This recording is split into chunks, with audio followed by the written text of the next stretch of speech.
So something I've realized, right, is that a lot of people are drawn to the Sirius star system, mainly because a lot of souls have past lives when they were, in Sirius.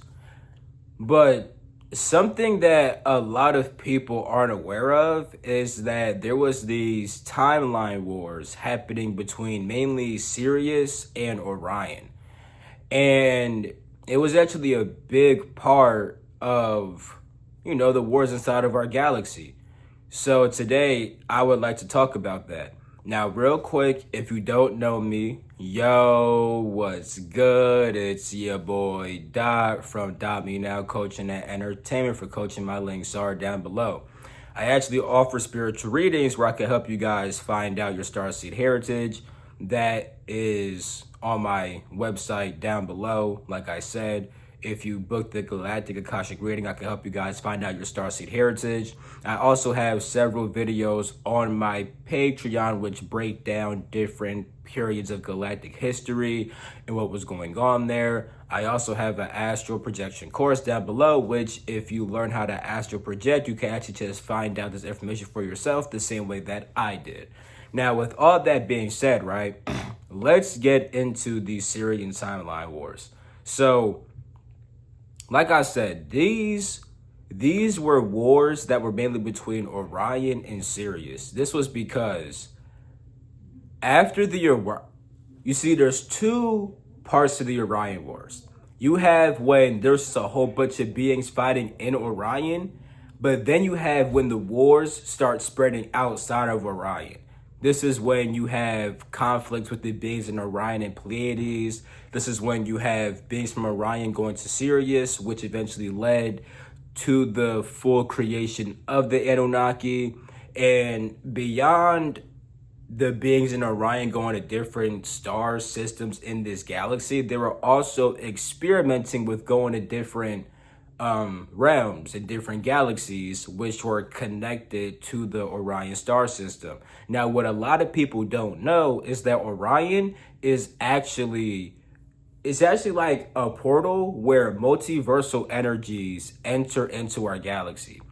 This is why a lot of malevolent beings want to take over Orion, due to the fact that if you have all these different timelines from the multiverse entering into Orion, and then you learn to gain control of those timelines, you learn to gain control of the timelines of the whole entire Milky Way. And the different realms or different galaxies which Orion is connected to, those places often have some type of influence on our galaxy as well. One of those places is Xylanthia. Xylanthia is a separate galaxy that's kind of like a multiversal refugee center. And I say that because a lot of beings from the multiverse live inside Xylanthia, whether they come from different timelines or they come from different realms which haven't manifested physically as a galaxy. And these realms may only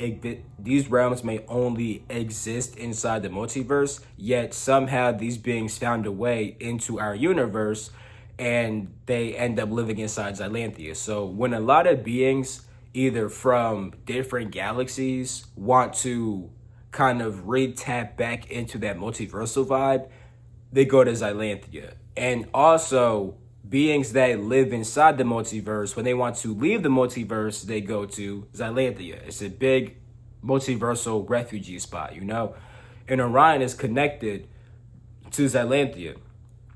But so is Sirius. That's because Sirius, right? They always call it it's like the light of the galaxy which holds the wisdom of all the multiversal timelines. Now, people may think that Arcturus would be more of a star that does that, but really Arcturus, they're like overseers of timelines for our whole entire galaxy, right? But Sirius holds this specific wisdom. So imagine that in Arcturus, they're overseeing timelines, manipulating timelines, but Sirius is like the library that actually keeps track of all the different changes. They're ones that keep track of what's happening within these different timelines, all these different kinds of things. And they actually hold the wisdom that can actually enlighten you and realign you back with the true timeline of this earth instead of being caught up inside of different false timelines and realities. You feel me?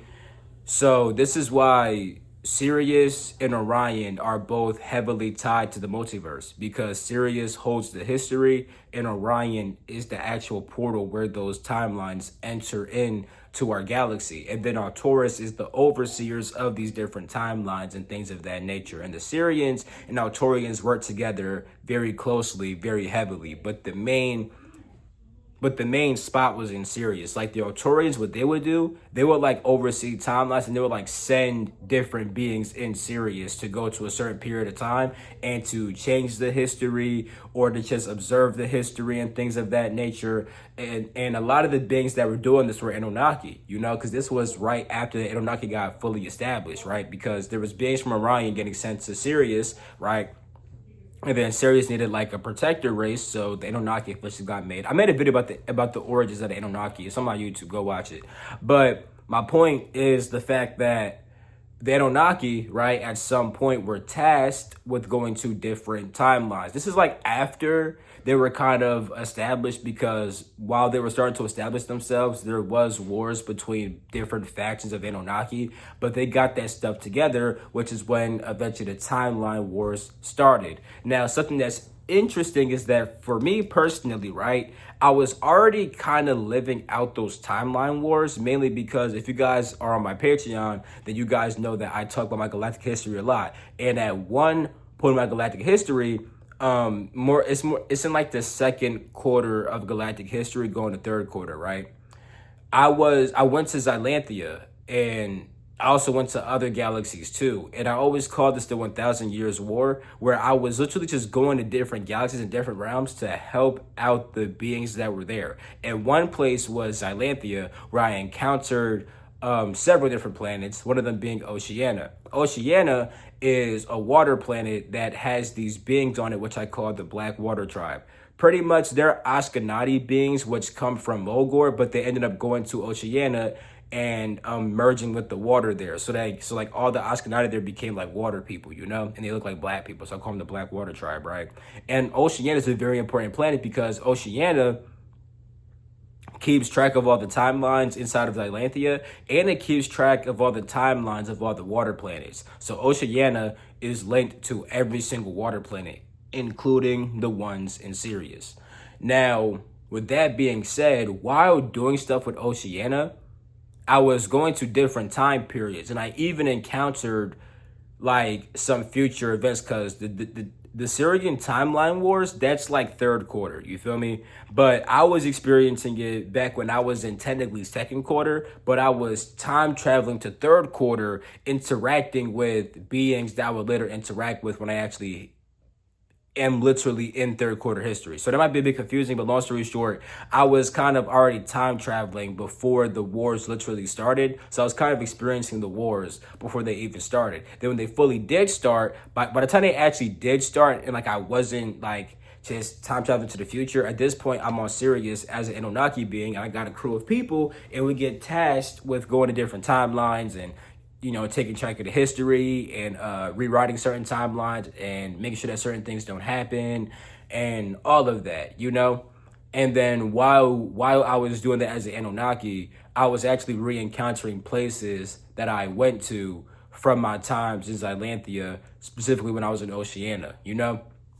So I wanted to share this video because these timeline wars were very important, but at the same exact time, a lot of people don't remember them if they weren't a part of them, because there's some people who didn't even know what was going on, and the most that they would experience is like maybe like deja vu, or maybe like a Mandela effect, where they think like, hold up, didn't things used to be like this? But everybody else remembers it as being like a different kind of way. You guys know what the Mandela effect is, and that's because timelines were constantly shifting without a lot of people even knowing it. You see, while you had the Galactic Orion Wars going on, in the shadows, you had the Sirian timeline wars, you know? And it was also really important because like, even though during the Sirian timeline wars, the beings traveled to other places, a lot of events took place literally in Sirius, because Once again, Sirius was the place where all the history is held, and the Orions eventually found this out. So when the beings from Orion were trying to do all this manipulate the timeline stuff, they were trying to mainly destroy history, or they're trying to mainly destroy Sirius to get rid of, you know, the history that they were keeping track of so they could fully rewrite the timelines, you know? So a lot of these wars happened in Sirius. And there was times when Sirius got destroyed, but niggas had to like go back in time and then prevent it from being destroyed. You know what I'm saying? And most people have no idea that that happened. It seems like only the people who are a part of it, and then even then, there's people who were a part of the timeline wars who still don't remember it, because although they're a part of it, it's like after they do certain missions, the part of them which did that mission kind of doesn't exist anymore. And here's what I mean, right? How can I put this? Imagine that you're a person, right, who you became you became a timeline warrior only because you're from the timeline of Sirius that got destroyed. And you became a timeline warrior right before it got destroyed. But then what happens is, while being a timeline warrior, you go back in time to prevent it from being destroyed. And then because of that, the version of you, it kind of creates like a paradoxical time loop seemingly, but the reason why it's not paradoxical is because there's just multiple timelines and one timeline got deleted. So what happens is, right, the person who was seeing Sirius get destroyed but then goes back in time and then stops all that from happening, that means that they would have never actually experienced Sirius getting destroyed. And if they never experienced Sirius getting destroyed, they would have never actually became a timeline warrior. You see what I'm trying to say? So someone may say, well, that's paradoxical, because if this person goes back in time and then stops the wars, or if this guy goes back in time and then stops the destruction, that should like break time, because if the destruction gets stopped, that means that that person would have never became a warrior to go back and stop time.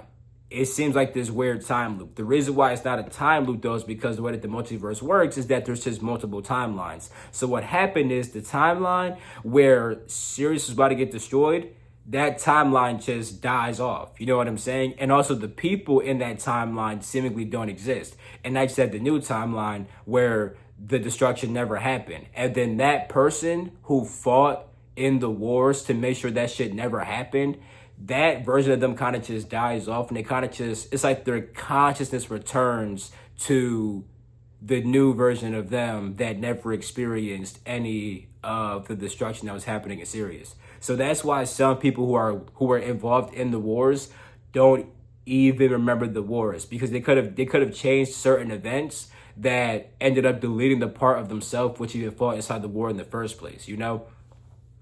This time stuff gets tricky, but if you love time and you love Sirius, it might be because you was part of these timeline wars and you got to tap in, my guy or my girl, for the females. So with that being said, I'm going to end this video right here. Give y'all a little bit of sauce real quick. I love y'all. Catch you in my next video. Peace the freak out.